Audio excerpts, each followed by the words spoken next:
في قصر كبير كان واقف شاب وهو متعصب عمال يزعل لمامته اللي تبقى بتكلمه محادثة فيديو على شاشة التليفون. الشاب ده واسمه سليم. يا مامي حرام عليكي، انا حاسس ان هيجيلي توحد من قعدتي في البيت والملل ده. لا ولا ايه؟ انت على طول مسافره وسايباني انا وسيلين قاعدين لوحدينا في قصر كبير وسط 20 خدم.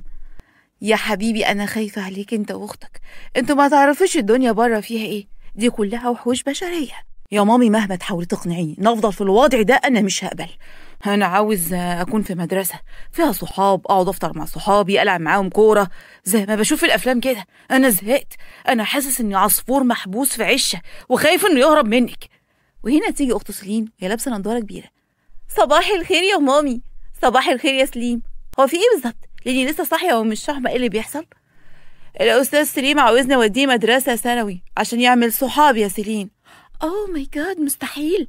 انت مستحيل تكون بتفكر بالطريقه البشعه دي. انت عاوزنا احنا ولاد السفير قاسم الهواري نروح مدرسه ثانوي ونتعامل كده مع ناس عاديين كده؟ تخيلي. ومش بس كده، ده عاوز يروح مدرسه مش راقيه، عاوز يروح مدرسه عاديه. قال ايه؟ عايز يشوف شباب اللي في سنه عايشين ازاي ويحس ان هو زيهم. وات؟ لا كده اكيد عقلك حصل له فيه حاجه. انا من رايي يا مامي تجيبي له دكتور يكشف على حالته العقليه. انا ما طلبتش رايك يا سيلين هانم، وبعدين انا خدت قرار ومش هرجع فيه. لو ما حققتليش طلبي ههرب من البيت. يقول كده ويطلع اوضته بعد ما يكسر حبه حاجات في سكته. سيلين وهي بتبص عليه باستغراب. انا عاوز اعرف حصل له ايه بالظبط. انا مش عارفه اعمل ايه يا سيلين. انا من رايي ان شويه كده وهيهدى. سيبك منه يا مامي. لا مش هينفع المره دي، شكله كده بيتكلم بجديه غير كل مرة. بقولك ايه، انا هعمل اللي هو عاوزه. هتوديه مدرسة عادية؟ مش هتخافي عليه؟ لا مش هخاف، لاني هبعتك معاه وعارفة انك اخته الصغيرة، بس انتي عاقلة هتتابعيه كده اول باول وهتبعتي لي كل تحركاته. وات؟ انتي عاوزاني انا اتعامل مع الناس دول؟ لا طبعا، انا مستحيل اعمل كده. عشان خاطري يا سيلين اعملي ده، عشان انا ما اقدرش ابعته لوحده. لازم تبقي معاه عشان اطمن شويه. انت عارفه انه طيب وساذج وانا هعمل لك اي حاجه تعوزيها. اوكي عشان خاطرك انت بس يا مامي. اما بقى اللي هعوزه مش هقولك عليه دلوقتي، هقولك عليه بعدين. I am sure انه لما يروح ويتعامل مع الشباب دي هيضربوه وهيتنمروا عليه وهيرجع البيت تاني. تقول الكلمتين دول وتقفل مع مامتها وتقعد وهي بتفكر هل فعلا هتقدر تتحمل الوضع ده قد ايه. في مكان تاني بقى خالص، في بيت عبارة عن اوضتين، كانت نايمة بنت وهي عمالة تحلم انها اتخرجت من المدرسة ومسافرة تكمل الكلية بتاعتها بره البلد، بس فجأة تلاقي جردل مية ساقعة بيقع فوق راسها. انا كنت عارفة ان الطيارة دي هتقع بيها في البحر. وهنا تسمع صوت ضحك فتمسح عينيها، تبص تلاقي اخوها اللي اكبر منها بسنتين واقف وميت على نفسه من الضحك. حسبي الله ونعم الوكيل. ايه يا ابني، حد قالك ان انا حرانه؟ بتعمل فيا ليه كده؟ حرام عليك. انت عارف يا كرم، والله يعني زي ما بقولك كده، يعني ان انا بقيت اتمنى ان انا اسافر. عارف ليه؟ عشان اخلص منك ومن رخامتك وقرفك دي كلها. والله. ومين قالك بقى انا هسيبك تسافري؟ ما تقولش انك ما تقدرش تعيش من غيري. انا كنت عارفه انك اصيل، انت بتحبني، تعمل ده كله ده من ورا قلبك صح؟ لا انا مش هسيبك تسافري، عشان لو سافرتي انا هتضايق. يعني انت لما تسافري هيبقى مين في البيت غير خالتك؟ عشان انا مش معقول يعني اضايقها ولا اضربها يعني. وهنا تيجي بنت في اواخر ال30. مين دي اللي انت هتضربها يا ابن عايده؟ يجري كرم يبوس راسها وايديها. هو انا اقدر اجي جنبك يا قمر؟ وبعدين البنات الجميله اللي زيك ما ينفعش تضرب ولا تتهان ابدا. انت بكاش يالا ودايما تاكل بعالي حلاوه. امال مين اللي بيتضرب هنا؟ قولي. وده كلام ما معروفه، اللي بيتضرب هنا كارما. انا طول عمري حملت الاسيه، بس خد في بالك بقى، انت طول عمرك بتيجي عليا وانا وليا، واللي يجي على الولايه لا هيكسب دنيا ولا اخره. يا ابني حرام عليك، طلعت عيني البيت. حل عنها بقى. هتحل عنها امتى؟ انا عمري ما احل عنها ابدا يا روحي. انا اروح انا بقى اشوف شغلي لان اتاخرت. عم مساعد هيعلقني على باب المحل زي المخروف بيتعلق في العيد عشان اتاخرت. ماشي يا حبيبي، ربنا يعينك ويقويك. كرم هو بيبص لكرمه. وانت ايه، مش هتشكريني قبل ما امشي ولا ايه؟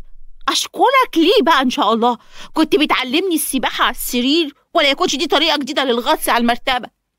لا تشكرين عشان حميتك بعد ما الجيران اكلوا وشي. اشتكوا. واشتكوا من ايه بقى ان شاء الله يا اخويا؟ اشتكوا من ريحتك اللي جايبه لاول الشارع. انا ريحتي وحشه؟ ده انا بستحمى كل اسبوع مره. لا كتر خيرك يا حبيبتي، بس كده كتير بصراحه يا كارما، وانا بقول كفايه مرتين في الشهر. حتى انت يا لولا بتتريقي عليا؟ لا يا حبيبتي انا بهزر معاكي، ده انت حبيبتي يا كراميلا، ما تقفشيش بقى. بالعندي فيك انا هقوم. لا قلبي مش هيستحمل. ما تقوليهاش. هتستحمي؟ لا هقوم اغير هدومي المبلوله يا خفيف. تقول كده وتدخل الحمام. اما هو بنت معفنه. انا همشي انا بقى لولا، عاوزه حاجه اجيبها وانا جاي. لا يا روحي عاوزه سلامتك. يرضيك يعني امشي من غيرها؟ يا واد يا واد بقى ما تبقاش رخم وتحدفه بالمخده. مع السلامه يا حبي. يقفل الباب وراه. فتقعد ليلى وهي بتقول ربنا يهديكم ويخليكم ليا وما يرحمنيش منكم ابدا. عند كرم يروح السوبر ماركت اللي يبقى شغال فيه، يدخل وهو بيتسحب فيمسكه سعد من قفاه. ما لسه بدري يا اخرة صبري. صبح صبح يا عم سعد، صبح صبح يا اخويا. يا كرم كل يوم تأخير. نفسي يا ابني اشوفك قبل ما اموت تيجي كده قبلي وتفتح. هو انا اللي بشتغل عندك ولا انت؟ موت انت بس يا عم وانا هبقى اجي بدري افتح. نعم يا اخويا بعد الشر عنك يا باشا. انت لو حصل لك حاجه انا ما اقدرش اعيش من بعدك والله. عيل بكاش ونصاب. والله انا مصبرني عليك حاجه واحده بس. انا عارف هي ايه. نمس قلت لك 100 مره هي مش رايداك ولا رايده غيرك للاسف. بقالي 20 سنه بستناها ولا حاسه بيا خالص.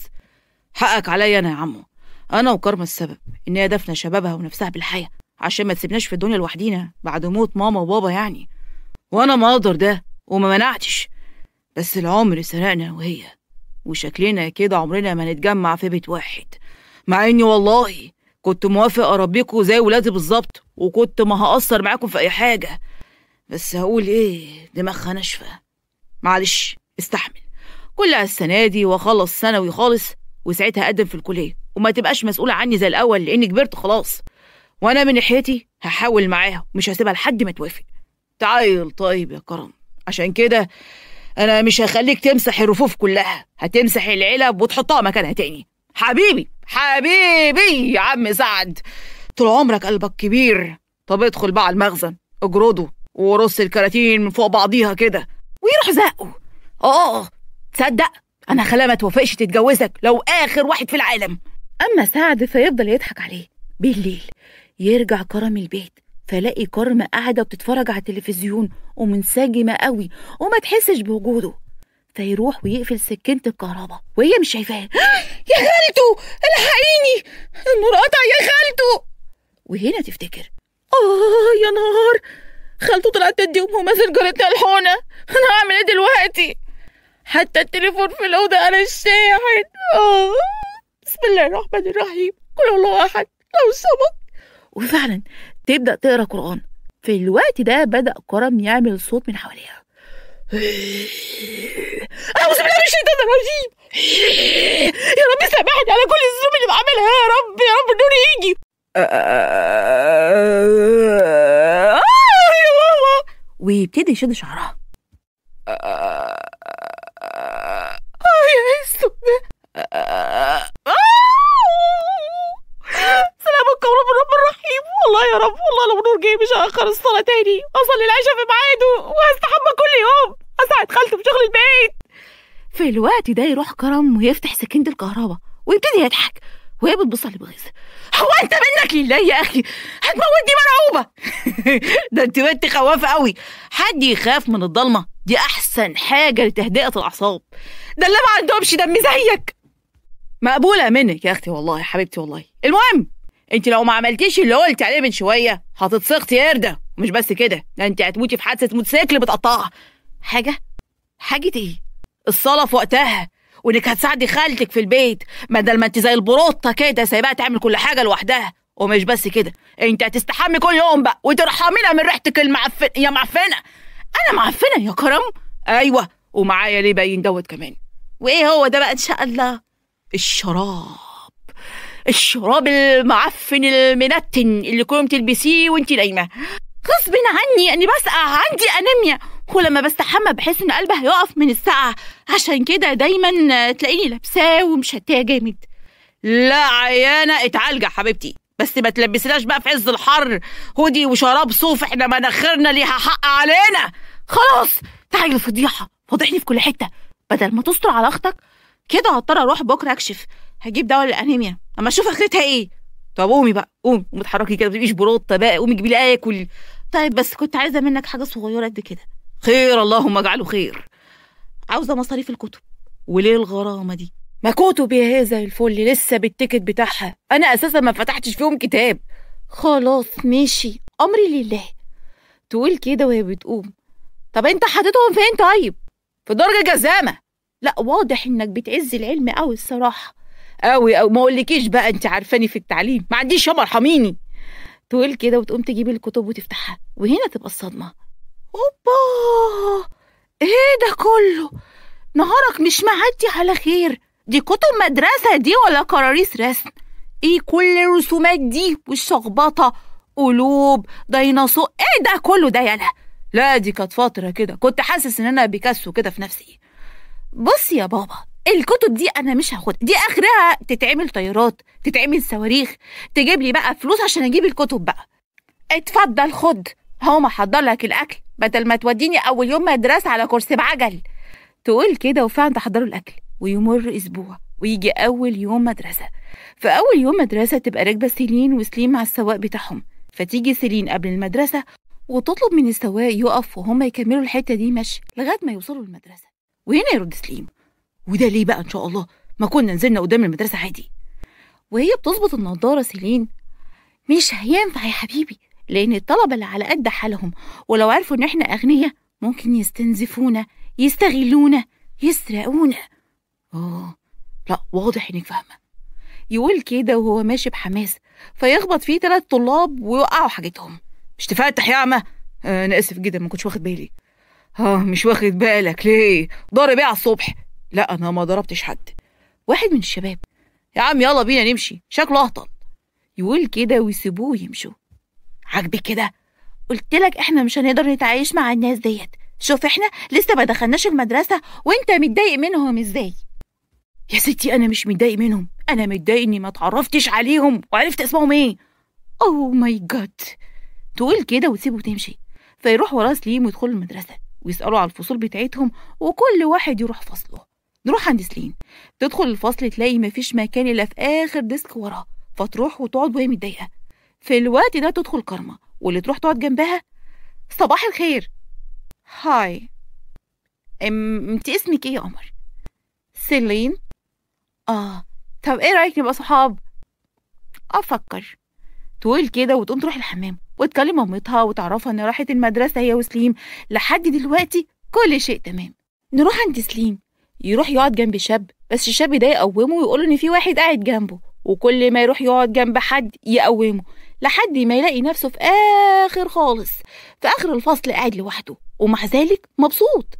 في الفسحه يتقابل سليم مع سليم واللي تبقى مش طايقه نفسها، عكس سليم اللي يبقى فرحان جدا. انا مش اقدر استحمل الوضع ده اكتر من كده، انت خلاص شفت الوضع، خلاص بقى نرجع بقى البيت. لا يمكن، انا ما صدقت اني خرجت منه، انا عرفت ازاي اكون يبقى عندي صحاب. يقول كده ويمشي، فتفضل تنده عليه، سليم سليم. في الوقت ده تجيلها كرمه، هو انت واقفه لوحدك ليه كده؟ لا ابدا، باخد تان. طب ايه رايك كده ناكل سوا مع بعضينا؟ لا ثانكس، انا ما باكلش اكل بره البيت. طب تعالى اعزمك على عصير شيبسي. اوكي. نروح عند سليم، يروح الكانتين المدرسة ويجيب حاجات كتير جدا، ويروح الفصل ويبتدي يوزع على زمايله عشان يحبوه ويصاحبوه، فيروح كرم ويديله الحاجات ديت. ايه يا عم ده كله؟ هو انت اشتريت الكانتين كله ولا ايه؟ لا بس انا حبيت اجيب حاجات حلوة للفصل كله عشان يبقوا صحابي. انت ايه رأيك؟ تبقى صاحبي؟ تمام مفيش مشكلة، بس انا حاسك عيل طاري كده. يعني ايه طاري؟ يعني مؤدب زيادة عن اللزوم. طب ما دي حاجة كويسة اني ابقى مؤدب. طب خلاص يا معلم، فكك انت من النهارده، انت من النهارده صاحبي. ايه رايك كمان هاجي اقعد جنبك؟ بجد؟ طب ايه رأيك ناخد ارقام بعض؟ ويدي ارقامهم لبعض، وهم مروحين يبقى نازل سليم مع كرم وسليم مع كارما، فيتقابلوا في الحوش ويتعرفوا على بعض، وكل واحد ياخد اخته ويروح. في الطريق تبقى ماشيه كارما مع كرم وعمالين يتكلموا، فجأة يقف قدامهم شابين ويمسكوا كرم. ايه في ايه؟ انتوا ماسكين اخويا كده ليه؟ اخوكي استلف مني 300 جنيه ولا يرجعهم لي بعد اسبوع، وعدى اسبوعين وما رجعش حاجه. ليه كده يا كرم؟ ليه تستلف من الاشكال زي دي؟ اشكال قذره. الفلوس دي ما كنتش استلفتها من عمو سعد او اي حد محترم. احنا اشكال قذره؟ وهنا خبط كرم على راسها. خراسي خراسي، الله يخرب بيتك، هتودينا في داهيه. ويبص للشاب. طب اديني اسبوع كمان، الفلوس هتبقى عندك. حد قالك ان احنا جمعيه خيريه؟ بص يا شبح، انا هسيبك كمان اسبوع، بس بالمقابل هاخد اختك الحلوه دي تساعد امي في البيت. لا، اختي خط احمر. يمسكوا الشابين ويفضلوا تخطيخ فيه. اما كارما فتجري بسرعه تروح البيت، تلاقي ليلى قاعده طبخه محشي. انت جيتي يا كارما؟ لولا، الريحه دي ريحه محشي، اغرفي لي بقى بالله عليكي. عينيا. تقول لها كده وتحط لها الاكل ويقعدوا ياكلوا بالهنا والشفا. يا رب كنت معاهم يا رب. فليلى تقول لها ايه ده؟ هو كرم ما جاش معاكي ليه؟ ايه ده انا نسيت. وهنا في الوقت ده يدخل كرم واللي بقى متبهدل ومتكسر. ايه يا كرم؟ مالك يا حبيبي؟ ويبص لكرمة. لا يا اختي، تعالي تاكلي وسايباني بره بالطحن. اسفه يا كيمو، انا نسيتك خالص. كلمني انا هنا. بقول لك قولي مين اللي عمل فيك كده؟ الاستاذ سالف فلوس من واحد بلطجي، ولما ما رجعهمش مسكوه عجنوه. سالف ليه؟ هو انت مش بتشتغل ومعاك فلوس؟ حتى لو ما معاكش ما جيتش تقولي ليه ولا اديك؟ ايه اللي يخليك تستلف من حد غريب؟ انا ما كنتش عاوز اسيلك هم. كفايه طول حياتك سيلانه وسايله همومنا. هو انا اشتكيت لك؟ انا بعمل ده وانا حباه، محدش جبرني، انتوا ولادي. لا يا ليلى، احنا مش ولادك، احنا ولاد اختك. وهي بقى كفايه بقى كده، احنا كبرنا وده نفس الصف امنا كويس. شوفي انت بقى حياتك كفايه عليكي قوي. ويقعد. حرام عليكي، الراجل بيحبك بقاله سنين بيستناكي، يستنى اكتر من كده ايه؟ سمعت اخوكي بيقول ايه يا كرمه؟ بصراحه يا ليلى كرم عنده حق. شوفي بقى انت نفسك، شوفي حياتك، وافقي على عمو سعد اتجوزيه، ارحمي قلبك. تقول كده وتدخل اوضتها. نروح عند سليم، يروح ويبقى مبسوط جدا، بيتنطط من كتر الفرحه، بيكلم مامته وبيشكرها انها قدمت له في المدرسه، بس هي تبقى متضايقه ان المدرسه عجبته.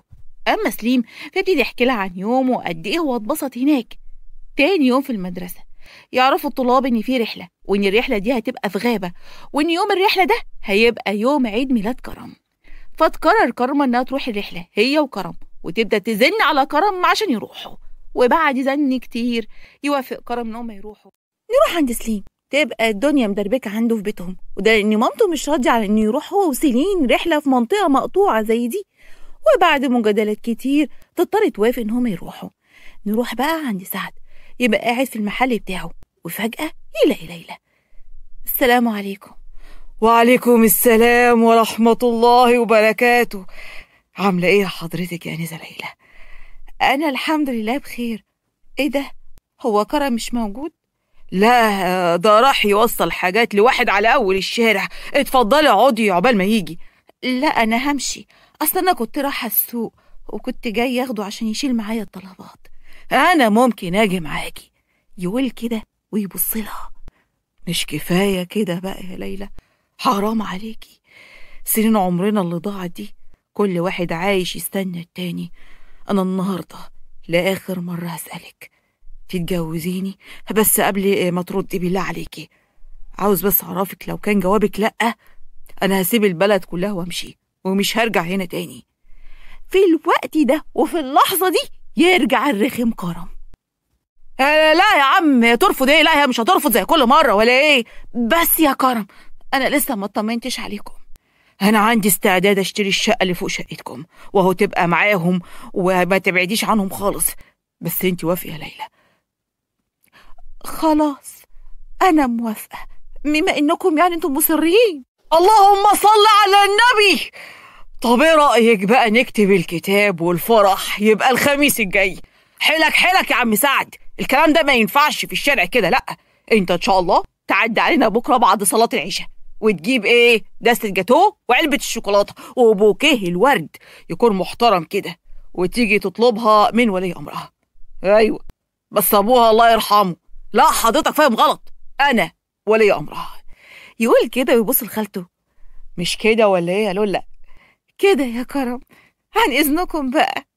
تقول كده وتمشي وهي مكسوفة جدا. وفعلا تاني يوم يروح سعد وهو جايب الحاجات اللي كرم قاله عليها، ويقرا الفاتحة مع كرم، ويتفق يوم الخميس يبقى كاتب الكتاب والفرح. تاني يوم يبقى ميعاد الرحلة. تلبس كرمة وتروح أوضة كرم، تلاقيه لسه نايم في سابع نومة، فتحاول تصحيه بس ما يصحاش. وهنا يجيلها فكرة، تروح تجيب ورقة وتحطها ما بين صوابع رجليه، هوبا، ويتشعوط فيهم. فيقوم كرم وهو بيصرخ ايه ده؟ هو البيت بيولع ولا ايه؟ لا يا حبيبي، مش البيت اللي بيولع، دي رجلك هي اللي بتولع. يجري كرم على الحمام ويغسل رجليه، ولما يخرج يفضل يجري ورا كرمه عشان يضربها زي القط والفار. وبعد شوية وقت ينزلوا يروحوا المدرسة ويركبوا الأتوبيس مع صحابهم، واللي يوصلهم لغابة اللي هيخيموا فيها. وهنا تتكلم سيلين. أنا مستحيل أقعد في المكان ده، المكان شكله كله مليان حشرات. فترد كرمة، ما تخافيش، أنا عاملة حسابي وجايبة رش للصراصير. أنا مش عارفة إيه الحماس اللي عندك ده، وإيه الرحلة القذرة دي أصلا. وليم أصلا مودوناش الساحل. ساحل إيه يا بنتي اللي إحنا هنروحه ده؟ ده هما لامين مننا كل واحد 50 جنيه، والطلاب كانوا مستكترينها كمان، عايزاهم بقى يودونا الساحل وياخدوا من كل واحد يجي 5000 جنيه. وإيه يعني لما تكون رحلة حلوة ولطيفة؟ استهدي بالله يا حاجة، بالله عليكي، أنا متأكدة إن شاء الله وبعون الله هتبقى رحلة حلوة. نروح عند سليم ويبقى واقف مبسوط جدا، ويقول لكرم، تفتكر ممكن يطلع لنا هنا أسد أو ذئب مثلا؟ لا والله مش عارف الموضوع ده، بس حتى لو طلع يا برنس ما تخافش، أنا معاك. أول ما أي حاجة تيجي جنبك هسيبك واجري على طول. واضح إنك صديق وفي. في الوقت ده يطلب المدرسين من الطلاب إن كل اتنين يعملوا خيمة مع بعض، فيبدأ كرم وسليم يعملوا خيمتهم. أما سيلين وكرمة فتطلب سيلين من كرمة تعمل الخيمة هي عشان ضوافرها ما تتكسرش. وفعلا تبتدي كرمة تعمل خيمة، ويجي كرم ويساعدها. بالليل يبقى قاعدين كل الطلاب حوالين شعلة من النار، وهم عمالين يتكلموا مبسوطين جدا. بعد شوية وقت يطلب المدرسين من الطلاب يدخلوا خيامهم ويناموا عشان الصبح هيروحوا في رحلة صيد. وفعلا تدخل الطلاب كلهم يناموا، بس سليم وكرم مبقاش جاي لهم نوم، ويقرروا يتسحبوا ويخرجوا يتمشوا ويستكشفوا المنطقة اللي هم قاعدين فيها. في الوقت ده يبقى النهار لسه بيطلع، فيتمشوا وهم مقررين يشوفوا الشروق من فوق الجبل في الطريق. والكرم، ألا ولا يا سليم، هو أنا ليه الواحد يعني حاسس إن أنت مختلف عننا؟ مختلف إزاي؟ ما أنا زيك أهو، عندي رجلين وإيدين وشعر. لا مش قصدي يعني، أنا قصدي يعني إن أنت وأختك كده باين عليكم إنكم ولاد ناس زيادة عن اللزوم. فيمشي سليم وهو عمال يتكلم، بصراحة يا كرم في سر كنت أنا عاوز أقولك عليه. ويبقى مفكر إن كرم ماشي وراه، بس في الوقت ده يجي 2 ملثمين ويرشوا مخدر في وش كرم ويخطفوه. وهنا يحس سليم بحاجة غريبة، فيتلفت يدور على كرم بس ما يلقاهوش. يفضل يدور عليه، ولما ما يلقاهوش يجري بسرعة ويروح يبلغ المشرفين إنه مش لاقي كرم. وهنا يبتدي كل الطلاب يدوروا على كرم، واللي ما بقاش ليه أي أثر. فيقرروا يبلغوا الشرطة ويرجعوا تاني على بيتهم. في الطريق تبقى كرم عمالة تعيط وتحاول سيلين إن هي تهديها. إن شاء الله هيرجع، هو كويس، انتي ما تخافيش. أنا عارفة إن هو هيرجع، لأنه زي القطط ب7 أرواح. أنا كل اللي قاهرني الرحلة دافعين فيها 100 جنيه ضاعت علينا يا ناس. ومش بس كده، ده هو معاه الباسورد بتاع اللابتوب بتاعي، هفتحه ازاي دلوقتي؟ يعني هو ده بس اللي مزعلك؟ لا، في حاجة كمان مزعلاني. ياي كنت بخيلة، كان بيجيب لي كل يوم حاجة حلوة وهو راجع من السوبر ماركت. أبعت مين دلوقتي يجيب لي الحاجات الحلوة؟ صدقي أنا غلطانة إني جيت أقعد معاكي، ده أنا أخويا منهار عنك. تقول كده وتسيبها تروح لسليم اللي يبقى قاعد زعلان جدا. ما تقلقش يا سليم، ان شاء الله هيرجع. انا خايف عليه قوي يا سليم، حاسس بالذنب لاني انا اللي اصريت عليه نروح ونشوف الشروق. انا هكلم ماما واخليها تتصرف. انا حاسه ان في حاجه غريبه في الموضوع، حاسه ان كمان ان انت اللي كنت المقصود بالحكايه دي مش كرم. احنا فعلا لازم نكلم ماما ونحكي ليها اللي حصل. عندي كرم يفتح عينيه يلاقي نفسه متربط على الكرسي في اوضه شيك جدا. ايه ده؟ اللهم صل على النبي. معقول انا مت ودخلت الجنه؟ في الوقت ده تدخل ست كبيره وهي لابسه لبس راقي. صباح الخير. I am so sorry يا حبيبي اني جبتك بالطريقه السوقيه دي. هو حضرتك خطفاني؟ يس، بس ما تعتبرهاش كده، اعتبر نفسك انك هتقضي الويك اند لطيف عندي، وما تخافش انا هجيب لك كل اللي انت عاوزه لحد ما احل الخلاف البسيط اللي ما بيني وما بين مامتك. كرم في نفسه، ايه الست العبيطه دي؟ هي ما تعرفش ان امي ميته ولا ايه؟ شكلها ما كانتش هتخطفني انا. شكلهم كده كانت عايز تخطف حد تاني وخطفتني انا بالغلط. بص يا سليم يا حبيبي، انا هفكك، بس عاوزاك تبقى ولد مطيع وما تعملش اي مشاكل، اوكي؟ كرم في نفسه، انا كنت شاكك برضو انها كانت عاوزه تخطف الواد سليم، وكنت شاكك انه غني، بس ما علينا، انا هعمل لنا سليم اهو اتمتع في العز ده شويه. وفعلا تنده الست الشاب يجي ويفك كرم، وبعدين تخلي الخدامه تجيب له اكل، فيقعد كرم ياكل وهو مبسوط جدا. نروح عند مامة سليم، يكلمها سليم ويحكي لها اللي حصل، فتقفل معاهم وتقول لهم ان هي اللي هتتصرف. واول ما تقفل يرن تليفونها، وتبقى الست اللي خاطفه كرم وتبقى متصله تساومها على شغل مقابل ان ترجع لها ابنها، بس تظلمها ان ابنها في البيت واللي خطفته ده يبقى زميله. فتروح الست وهي متعصبه وتخلي رجالتها يشيلوا كرم ويرموه في الشارع. يروح كرم وهو زعلان، اول ما يوصل البيت يلاقي ليلى واللي تجري عليه تحضنه وتفضل تعيط. هي يا لولا في ايه الاوفر ده؟ كنت خايفه عليك يا حبيبي. لا ما تخافيش، صدقها لولا انا زعلان قوي. يا حبيبي اكيد زعلان عشان كنت بعيده عني. لا انا مش زعلان عشان كده، انا زعلان عشان الست اللي كانت خطفاني مشيتني قبل ما تغديني. قال انت طبخه ايه النهارده؟ في الوقت ده تيجي كرمه ولا تحضنه وتقعد تعيط. اخوي يا حبيبي وحشتيني. يبتدي يطبطب عليها. خلاص يا كرمه، ما تقلقيش، انا رجعت البيت اهو يا جدعان.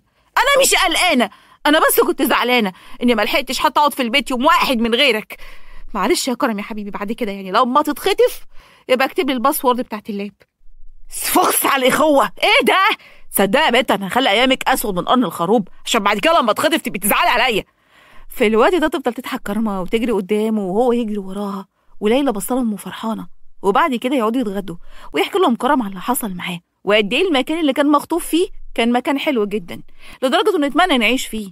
وهم قاعدين يخبط الباب، يروح كرم يفتح يلاقي سليم وسليم ومعاهم شنط كتيره جدا. اهلا سليم بيه، ازيك يا كرم؟ الحمد لله على سلامتك. الله يسلمك، اتفضلوا ادخلوا. وفعلا يدخلوا ويبتدي سليم يحكي له عن كل حاجه في حياته، وانهم فعلا من عيله غنيه جدا وكانوا مخبيين عشان الطلاب ما يستغلهمش، وهو اللي كان مقصود، ويقدم له الهديه بتاعته وهي عباره عن بلاي ستيشن اللي كان نفسه فيه، ويتفقوا ان كل جمعه يجيله ويلعبوا بيه سوا. وتمر الايام ويجي يوم الخميس ويبقى الكل متجمع وفرحان بجواز ليلى وسعد. في اوضه ليلى تبقى قاعده سيلين وكرمه عمالين يزوقوا ليلى. كرمه بتقول هتوحشيني قوي يا خالته، والله العظيم هيوحشني المحشي بتاعك قوي. هو حد قالك اني مسافره يا بت؟ انا هفضل قاعده هنا معاكم في البيت، مش هسيبكم. وبعدين انا ما ينفعش اسيبك انت وكرم، لان لو سبتكم هتموتوا بعض. عندك حق يا طنط، والله دول اعداء مش اخوات ابدا. هو فعلا كرم رخم وعلى طول مبهدلني، بس انا ما اقدرش اعيش من غيره لان هو كل حياتي. وهنا يدخل كرم واللي قرب منها. وانت كمان يا كراميلا اختي الصغيره اللي ما اقدرش اعيش من غيرك. وهنا تبص لهم سيلين وتتاثر قوي. علاقه منيله ب60 نيله. بعد كده يجي المأذون ويكتبوا الكتاب، وبعدها ياخد سعد الليلة ويطلعوا شقتهم اللي اشتراها سعد عشان تبقى ليلى قريبة من ولاد أختها. وتمر الأيام وتعدي السنة، وبعدها يدخل كرم الكلية هو وسليم، واللي تجمعهم علاقة صداقة قوية جدا، وكرمة وسليم يبقوا زي الإخوات وطول الوقت مع بعض. في الوقت ده يطلب سليم من كرم يشتغل معاه في الشركة مامته، وفعلا يوافق، وكل يوم يروحوا الكلية سوا، وبعد كده يطلعوا على الشركة. وفي آخر اليوم يرجع كرم البيت ويبقى هو وكرمة زي القط والفار علاقة منيلة ب60 نيلة فعلا. أما ليلى اللي هي حبيبتي حبيبتي عشان بتعمل محشي لولاد أختها كل يوم، ربنا يرزقها ببنوتة وتبقى كرمة وكرم فرحانين بيها جدا.